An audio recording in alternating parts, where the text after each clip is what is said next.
Bonjour, ici André Lapierre pour ma Web TV. Eh bien, c'est la journée des commentaires. Commentaires avec Daniel Poulin, mais juste avant.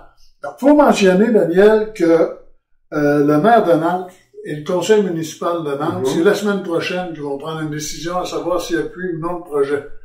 On se souviendra qu'à la dernière fois, à la dernière réunion, le maire de Nantes avait dit, écoute, on lui donne 30 jours, on va lui laisser une chance. De ce que j'ai su, ils n'ont pas eu de réponse encore. Ça me surprendrait qu'ils en aient jamais de toute façon. De toute façon, ils vont peut-être avoir la misère. Du côté, en tout cas, on va avoir des nouvelles là-dessus la semaine prochaine. Du côté de Frontenac, eh bien, Frontenac va avoir son référendum le lundi 19 février 2023. Et la question est très simple. Êtes-vous pour ou contre le passage de la voie de contournement dans notre territoire? C'est carrément ça. C'est une question claire, précise et courte. Et courte, puis on verra les résultats le soir même. Ouais. Maintenant, Daniel, il y a eu le jugement de la Cour concernant le CP. Qu'est-ce que tu en penses de ça?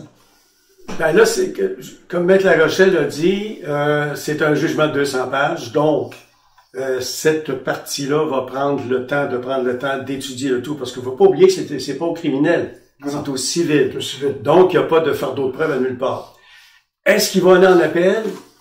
Moi, je veux dire, comme Jeannot Clusio a dit, si CP avait perdu, il serait en appel, c'est automatique. Alors, est-ce que le gouvernement du Québec, les assureurs, vont vouloir aller en appel? Et là, à ce moment-là, peut-être que Maître Larochelle suivrait. C'est ça qu'il faut regarder dans les jours qui s'en viennent. Le gouvernement actuel, eux autres, demandent 400 millions.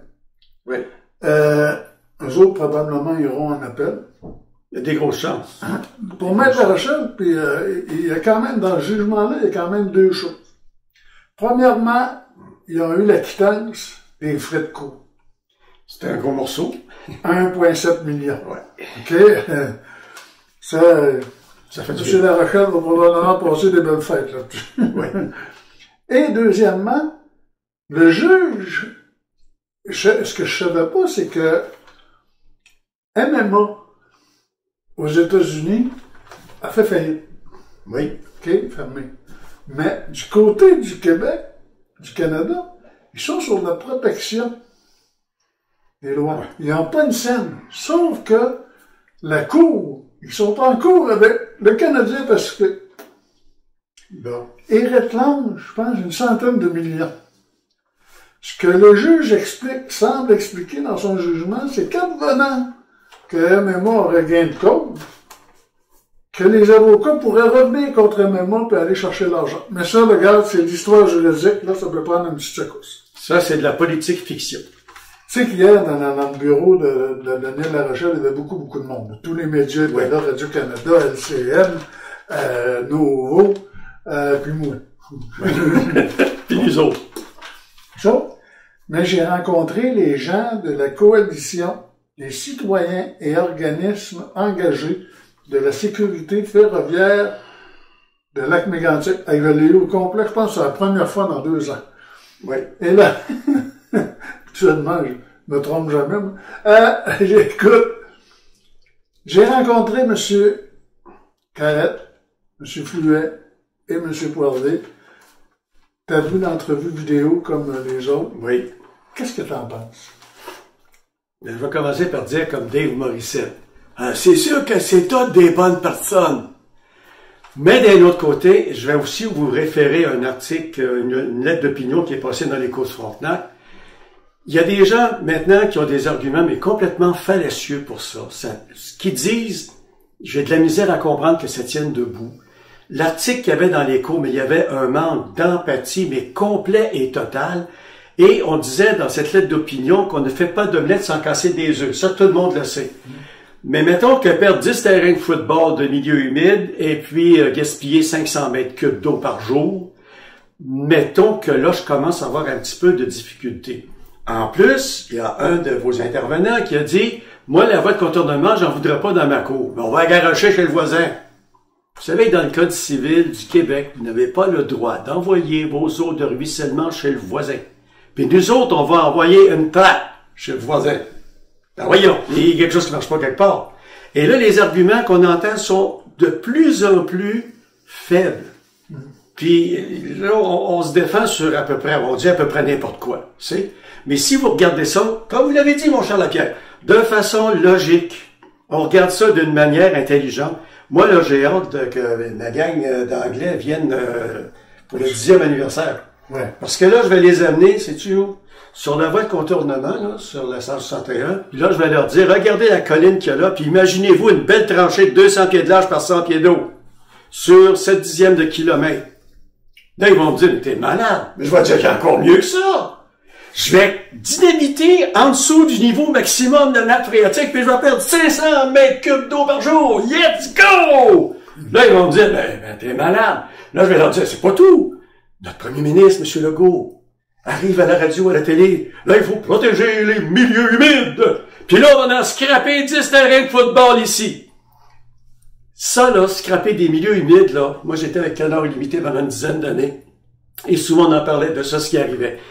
Quand vous détruisez un milieu humide, vous détruisez beaucoup de choses. Et puis, entre autres, la biodiversité dans ce secteur-là. Il va y avoir des affaissements. C'est certain qu'il y a des puits qui vont tomber à sec. Puis là, après ça, vous êtes assis puis vous dites, ben oui, la votre contrôle de l'âge, j'ai pas ça de l'envoyer dans le coin chez nous, pour l'envoyer chez le voisin. Hey! Y a-tu quelqu'un qui va allumer quelque part, hein? Mais, moi, 200 pieds de large. Par 100 pieds d'eau. Par 100 pieds de haut. Mais là, je t'ai pas parlé. Non, mais je t'ai pas parlé du pont de 75 pieds de haut puis du tunnel en dessous de la 200. Moi, je demanderais, je conseillerais à Madame Boulanger d'acheter des briques à même chez les vaches. Et s'ils descendent d'un coup. Ça va descendre. Puis, oubliez pas une chose, là, vous avez vu sans doute plusieurs personnes sur Facebook, les puits qu'on a fait, des puits de reconnaissance ou des puits pour savoir ce qui se passait. Ben là, ces puits-là, ils coulent. Et là, qu'est-ce qu'on gaspille? On gaspille de l'eau de la nappe phréatique à laquelle Lac-Mégantic s'alimente et à laquelle Laval-Nord s'alimente. Puis là, après ça, on va nous dire, ça nous prend absolument une voie de contournement. Oui, le train, il est long, sacrifice. Des fois, là, il y a le derrière du train en haut de la 161, puis l'autre bout est en ville. Oui, mais là, il y a des lois qui existent aux États-Unis où on limite la longueur des convois. On peut avoir ça au Québec. Puis là, quand est-ce que la ville de Lac-Mégantic va demander que le train arrête de crier la nuit? Il y a beaucoup de municipalités au Québec qui l'ont, ça. Vous pourriez commencer peut-être par demander ça. Moi, j'aurais rien contre. Moi, je l'entends plus. Moi, je suis sur la rue Laval, je l'entends plus. Puis je connais du monde sur la rue Cartier qui l'entendent plus non plus. On vient habituer. Mais quand on a des visiteurs qui couchent à l'hôtel, eux autres, ils l'entendent. Je peux te le dire, moi. Oui, eux autres, ils l'entendent. J'ai eu de la visite cet été, puis Oui, eux autres, ils l'entendent. Alors, tout ça pour vous dire, là, que peut-être que, comme on en parlait tantôt, peut-être qu'avant même le référendum de Frontenac, il y a quelqu'un quelque part qui va dire, c'est une lubie, ça n'a ni queue ni tête, ça n'a aucun sens, ça coûte un prix de fou, on va oublier ça, puis peut-être penser à autre chose de plus acceptable. Et voilà. Alors, je vous laisse là-dessus, moi. Daniel Poulin, merci beaucoup. C'est un plaisir. Moi, je vous rappelle que vous pouvez aller faire un tour sur ma web TV. Vous allez voir les commentaires de Daniel, les miens. Justement, j'en parlais la semaine dernière. Je donnais mon commentaire sur le voie de contournement. Du monde qui a aimé. Il y en a d'autres qui l'ont moins aimé. Oh. Mais c'est normal. Et je vous invite à donner vos commentaires. Gênez-vous pas, là. Quand on est capable de donner des commentaires, on est capable d'en recevoir aussi. Yes. Fait que vous pouvez m'écrire aussi à courrier@mawebtv.info ou encore laisser des commentaires directement. Puis je vous invite aussi à vous inscrire à l'infolettre de ma web TV. Ça va commencer le 15 janvier. Vous êtes déjà plusieurs à vous êtes inscrits. On a le forum aussi. Fait qu'allez faire un tour sur ma webtv.info. Vous allez voir, il y a pas quelque chose là-dedans qui pourrait peut-être vous intéresser. Là-dessus, bonne semaine.